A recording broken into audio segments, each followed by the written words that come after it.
Navily ny safidin'ny malagasy hoy ny kandida Andry Rajoelina tamin'ny famoahany seni nivoka-pifidianana Vonjimaiky. Ohatra maro no nentiny androany, nanaporofona fa maro no tsy nifanandrify tamin'ny vokatra nivoaka, tahaka izany ny tranga tao Fianarantsoa. Ohatran'izao zany tao Fianarantsoa. Voalaza tao amin'ny SRMV fa 43 313 ny nombre de votants. Ni bulletin blanc et nul dia 2796.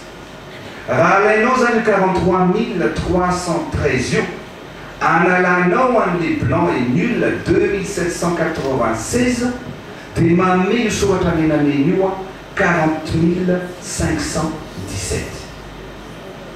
Nakaiza ary natao aiza no lasa 42 033 ny suffrage exprimé.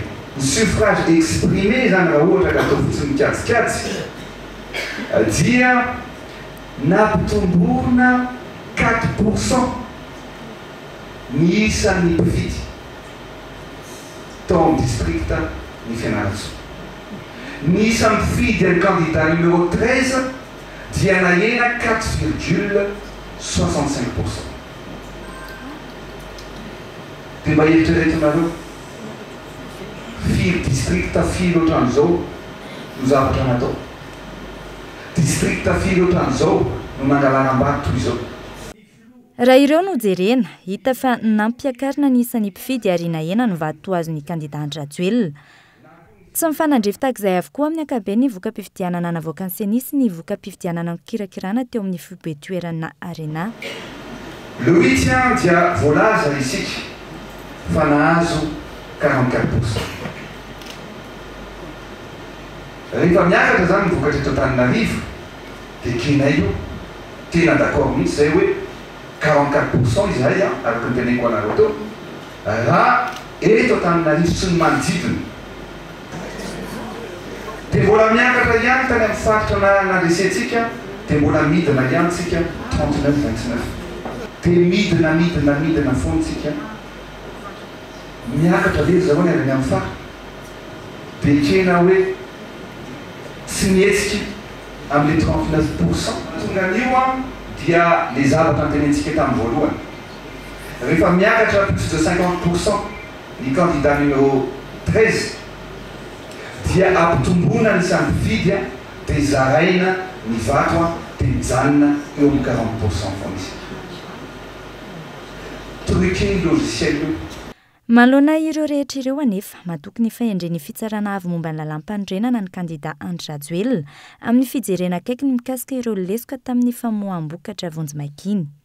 Noho izany dia nametraka ny afitoriny isika teny amin'ny HCC ny mamangataka mba anaovana audit faran'izay aingana ny logiciel ampiasainy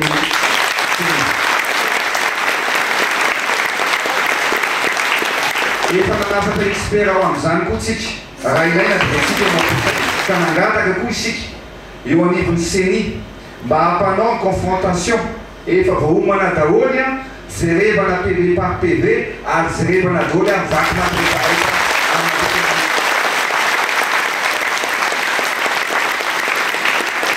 Ary apetratsika eo ampelantanan'ny HCC zany tsika manara-dalàna apetratsika eo ampelantanan'ny HCC zay fitsarana avy momba ny lalam-panorenana ny mikasika ny andravina an'izao voka-pifidianana tsy manjary araka ny tokony noho izao.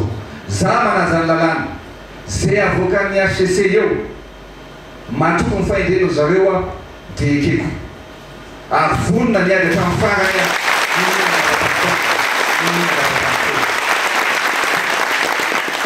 mangataka koa izahay nefa ao anatin'izay satria constitué infraction pénale ny fangalaram-bato fahosaviana farak'izay nina rehetrarehetra zay nanofikodina ny safidy-bahoaka.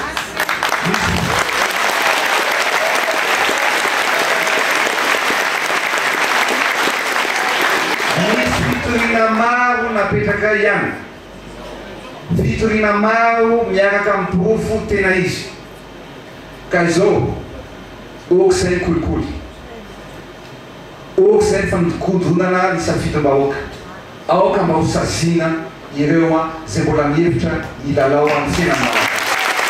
Nanamafy hatrany ny tenany fa tsy ny fizotry ny fividianana ny olana fa ny fikirakirana ny famoahana ny vokatra vonjy-maika. Afaka 7 andro eo raha tsy aivina no amoahany HCC ny vokatra ofisialy.